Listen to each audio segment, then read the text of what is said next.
CEO of UMG, Lucian Grainge, is responding to accusations. Grange responded forcefully, saying that he had no role in the release or promotion of Not Like Us. Sir Lucian said, "The fuck that got to do with me?" You know, I'm just wondering where you get off thinking that you can go into a court of law and say, I know that nigga's done something. He's hit somebody and I'm gonna find out. I want to speak to your supervisor. Better yet, I'm gonna write a letter. It's not warranted from a rap battle that you lost. You're in a courtroom right now over words. Embarrassing. What is that gonna change about you getting your ass whooped and Not Like Us winning a Grammy? Grammys. The Grammy goes to Kendrick Lamar. Kendrick Lamar. To all the Drake fans that were out there saying, this is not about Kendrick, it's not about Kendrick, it's not about Kendrick. Bitch, why is he asking for Kendrick's fucking paternity test? What kind of shit is that?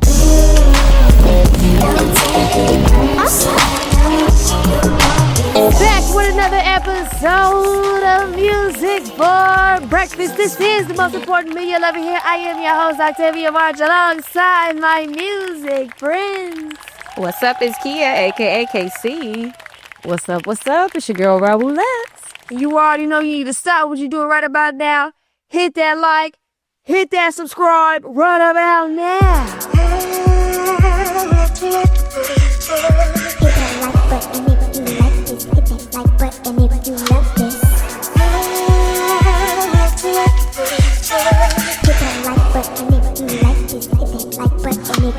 Welcome and welcome back, y'all. We are Music for Breakfast. We are a thought-provoking, independent media platform intertwined by music to match the vibe of each and every episode. This cultural conversation is opinion-based, but rest assured, we are coming with the facts to the function, y'all. And what are we talking about today? The CEO of UMG, Lucian Grainge, is responding to accusations. Said, watch how you using my name now. He said, what they talking about? They talking about name. What they talking about? They talking about name. He said, my name is Sir Lucian. Hope. The UMG CEO, Lucian Grainge, denies involvement in the Drake and Kendrick Lamar feud. Months after Drake sued Universal Music Group and its CEO, Lucian Grainge, for defamation related to his rap battle with Kendrick Lamar, Grainge has officially responded, calling the claims ridiculous. In a declaration filed in New York and obtained by Variety, Grainge dismissed Drake's accusations that he helped plan or promote Lamar's diss track and Not Like Us as farcical and nonsensical. He emphasized that UMG has invested hundreds of millions into Drake's career since signing him in 2009, including a massive deal renewed in 2022, reportedly worth $400 million. Drake's legal team recently pushed back to obtain UMG's contract with Kendrick Lamar and documents related to alleged past incidents involving Lamar. Grange responded forcefully, saying that he had no role in the release or promotion of Not Like Us, which is distributed by UMG's Interscope label. He argued that as a CEO of a multinational corporation, he doesn't micromanage individuals' releases. It makes no sense, he said, that I would be involved in a rollout of one specific track among thousands we release globally. He further claimed that Drake's lawsuit is an attempt to waste UMG's time or pressure the label into renegotiating business terms. He also clarified that he had not heard the song or seen its cover art or the video until after their release. UMG echoed Grange's stance in a separate statement, calling Drake's motion a transparent attempt to harass and saying the idea that Grange orchestrated the feud is absurd. Drake hasn't met the legal standards to demand Grange's involvement in discovery. The company has concluded. I can believe that, though, like that he hadn't seen or heard anything before it was released, because as we know how Kendrick and a lot of artists like him or his caliber, like a Beyonce and people like that, they don't even ask. They just drop the project and the audience be like, whoa, what was that? And it was a beef at the time. Who's to say what was coming out when things were coming out? And I don't imagine this Lucian guy was in the beef at all. I think that he was just cutting the checks, writing the checks, signing things, and moving on with his life. I think he has no idea that a beef was even occurring when it occurred. Oh, he knew that beef was hot. I don't believe that. I mean, he knew that beef was hotter than fish grease. But like Sir Lucian said, sir, I am too rich for these little rapper problems. Don't be putting my name in this. I ain't got nothing to do with this. I just cut your check. I really don't care what neither one of y'all do. Both of y'all, as long as y'all keep making me money, I don't know. Y'all can talk about, hell, you got a little yachty over here talking about George Floyd. I don't give a damn. Like, okay, that's what Lucian talking about. As long as y'all keep making me my coin, y'all can talk about who the hell you want to. I don't care. but I just feel like the famous rapper we once knew was looking paranoid, now spiraling. Bro, your Euphoria has grown a heartbeat and has walked twice around Canada, okay, leaving bumper stickers on everybody's car because, sir, the track is just, it's aging like fine wine. I can smell the grapes. Can you? I don't understand. Like, boy, you got your ass whooped. You got knocked the fuck out, man! Give me my goddamn money. The payback's a motherfucker, ain't it? Nigga. And that's just Euphoria. Not Like Us was a monster. Not Like Us was like, we're not even gonna talk about Not Like Us, okay? You're talking to real live fans, not bops, babe. Bots, okay? I got blood, skin, heartbeat, okay?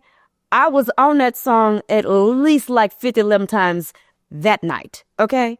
I've been plugged in to Euphoria. That's what segued us on through, okay? And I just feel like we're doing all of this with no merit. Like Lucian's response said, you have no merit. You don't have enough receipts. And he was not involved in this. He was not. I'm not involved. I signed you. I gave you a check. Like, that's where it begins and ends, Papa. Get the fuck out of here, little nigga. Take that dumb shit with you. Like, you're doing all of this for what? And I just, it's sad. And, Tavia, I was saving this for this very moment. I was telling Kia before you got on, but, we gonna go through my phone real quick because, with everything going on, with the battle and just music in general, I like a certain kind of caliber artist. I like a certain zhuzh about my artists and the artists on my phone in my playlists. Aubrey, Drake, Graham, you've been escorted off of my phone. We're done. From a feature to a collab to projects, you're just... Our feature service is over as of this moment. Over. Finito. So when it comes to Train Drake, I have leapt off and am doing the doggy paddle to shore. I've probably since long done this, right?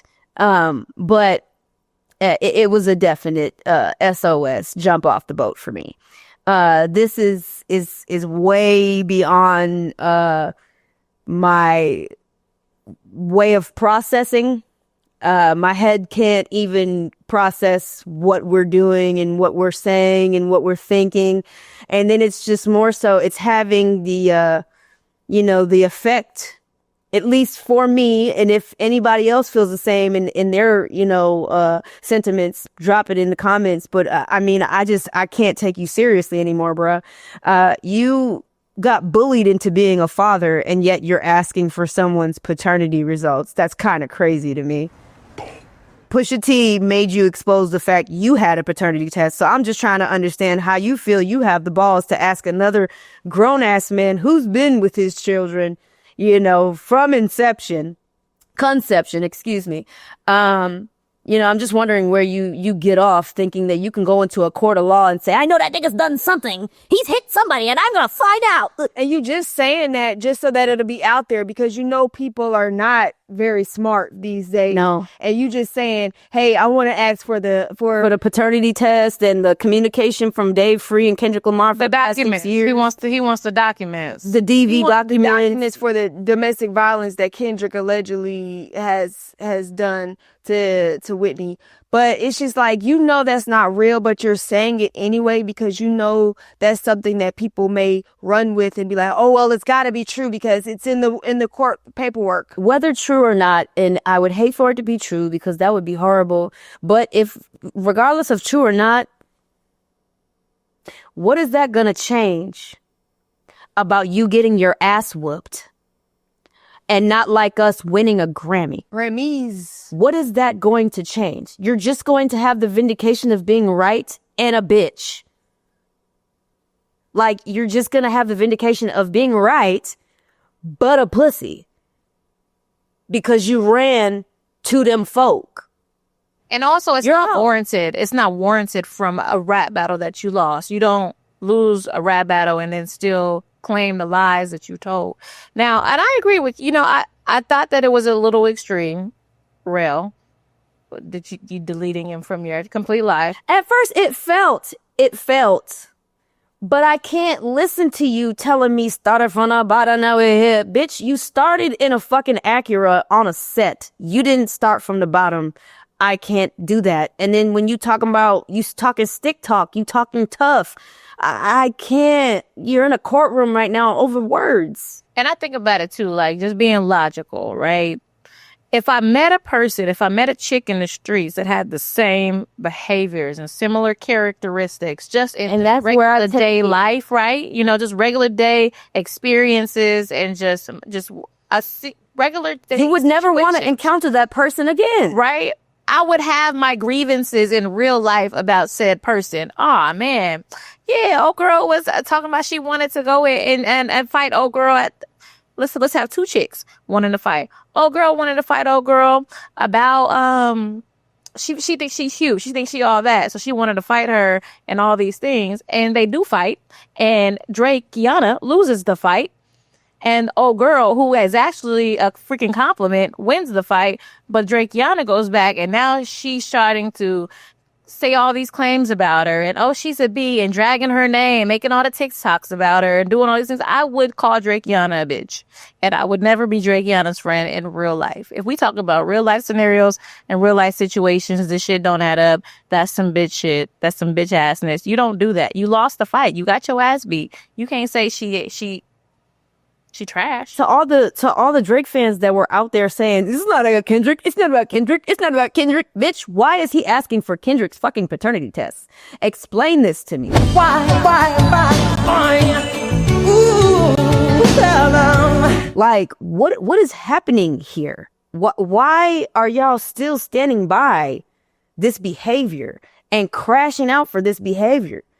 Like, it is insufferable to watch grown men behave this way. I don't know which is worse, watching a grown man behave this way or watching other grown men condone and like sanctify this behavior. It's insane. Insane. And furthermore, for the culture, this is just not how you behave after losing said battle. At all. That's what somebody said in the comments. They said, man, I hope Drake doesn't participate in another battle because this is ridiculous. This is it. We don't want, this is no longer fun for us. We like hip hop because we're born in the culture and we understand what happens. But sir, you're just taking it overboard. This is no longer fun. In the immortal words of Cameron, people get shot every day, B. Hey, niggas get shot every day, B.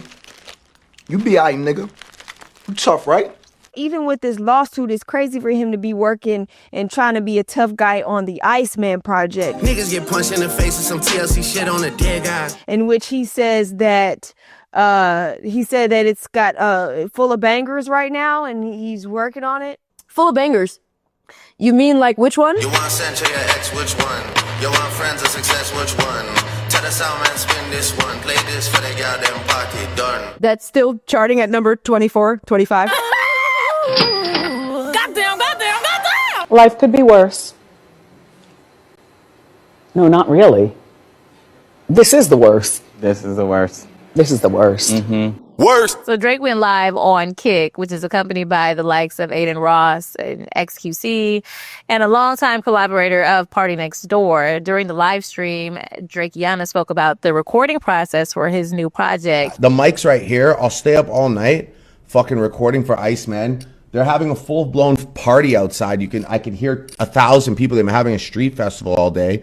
I'll go out there. I'll fucking run out there. I'll turn up with them, do shots, come back. Like I just want a little, I want to feel it. Drake has already dropped 2 singles from the highly anticipated projects. The most recent of which failed to make any real dent in the Billboard charts that Drake has ruled over the last 15 years. Which one is a collaboration with the British rapper Central C. God forbid a girl's trying to have fun. I got X if you wanna take drugs. Do you wanna have sex or do you wanna make love? Which one? Which one? Which one? Which one? The song was initially tracking for a top 10 debut, but the track actually lost momentum on streaming, leading to his worst charting official release since 2017. What did I miss? What Did I Miss has also fallen outside the top 30 after just 4 weeks on the chart after its debut at number 2. Why? God damn. What did I miss? What did we miss? Oh my God. Drake fans are moving like Tyler fans. What is happening? Can we not? Por favor. Oh, I like that. We keeping that in the interview too. Someone get Sandra on the phone. I'm finna call his mama. I'm finna call your mama. Sandra! Oh my goodness! What's happening here? Oh, bitch. Give them what they asked for. Music for